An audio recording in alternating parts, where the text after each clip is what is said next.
আসসালামু আলাইকুম, welcome back to my channel. আজ বানাবো গরমে কলিজা ঠান্ডা করা ম্যাঙ্গো মিল্ক পুডিং। ভীষণ মজাদার আর আকর্ষণীয় এই পুডিংটা বানানো কিন্তু খুবই সহজ। যে কেউ চাইলেই খুব সহজেই এই পুডিংটা বানাতে পারবেন। ম্যাঙ্গো মিল্ক পুডিং বানানোর জন্য আমি এখানে কিছু আম এরকম ছোট ছোট টুকরো করে কেটে নিয়েছি। এবার এই আমগুলোকে আমি সামান্য একটু পানি দিয়ে ব্লেন্ডারে ব্লেন্ড করে নিব। এবার এখানে আমি একটা প্যান নিয়েছি এবং এই প্যানের মধ্যে আমি আমের পিউরিগুলো দিয়ে দিব।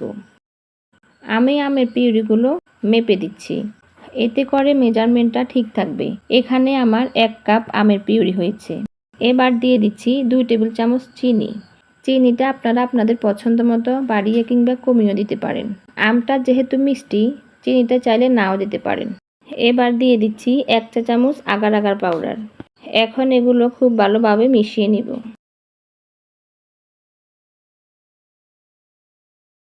সবকিছু ভালোভাবে মেশানো হয়ে গেছে। এবার আমি এগুলো চুলায় বসিয়ে দিব। আমি আমগুলো চুলায় বসিয়ে দিয়েছি এবং এগুলো ফুটে ওঠা পর্যন্ত জাল করে নেব। এগুলোকে কিন্তু অনবরত নাড়তে হবে, নাড়া বন্ধ করলে এগুলো দলা বেঁধে যেতে পারে। তাই আমের পিউরিগুলোকে নেড়ে চেড়ে ফুটে ওঠা পর্যন্ত জাল করে নেব। এগুলো ফুটে ওঠার পর 2 মিনিট জাল করে নেব। এতে করে আমের পিউরিগুলো একটু ঘন হয়ে যাবে। 2 মিনিট জাল করার পর এটা হয়ে গেছে। আমি চুলাটা বন্ধ করে দিচ্ছি। আমি এখানে একটা বক্স নিয়েছি এবং এই বক্সের মধ্যে আমি মিশ্রণটা ঢেলে দিব এবং এটাকে 20 মিনিট রেখে দেব ঠান্ডা হওয়ার জন্য। 20 মিনিট পর এগুলো ঠান্ডা হয়ে খুব সুন্দরভাবে জমে গেছে। এবার আমি একটা নাইফের সাহায্যে এটাকে ছোট ছোট টুকরো করে কেটে নিব।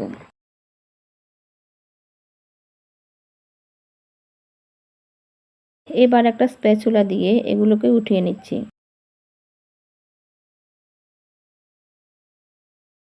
এগুলো হয়ে গেছে। এখন এটাকে আমি সাইডে রেখে দিচ্ছি।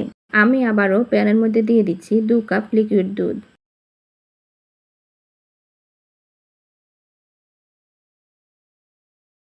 দিচ্ছি 1/3 কাপ চিনি, 2 চা চামচ আগার আগার পাউডার। এবারে সবকিছু খুব ভালোভাবে মিশিয়ে নিব। সবকিছু ভালোভাবে মেশানো হয়ে গেলে চুলাটা জ্বালিয়ে দিচ্ছি। আমি আবার ওই দুধগুলোকে নেড়ে চেড়ে ফুটে ওঠা পর্যন্ত জাল করে নিব।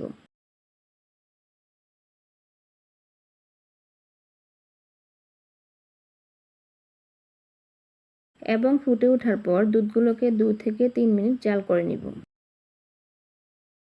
তো দুধগুলো জাল করা হয়ে গেছে। আমি চুলাটা বন্ধ করে দিচ্ছি।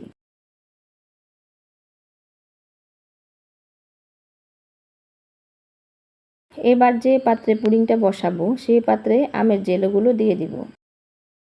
এবার এর মধ্যে জাল করে রাখা দুধগুলো দিয়ে দিব।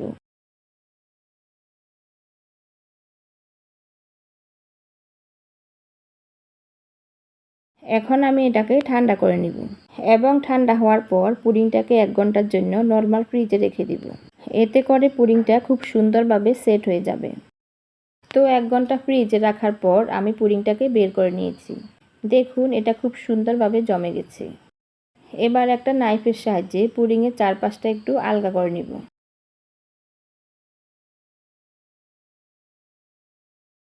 এবং একটা প্লেটের উপর আমি পুডিংটাকে এভাবে করে নিয়ে নিব।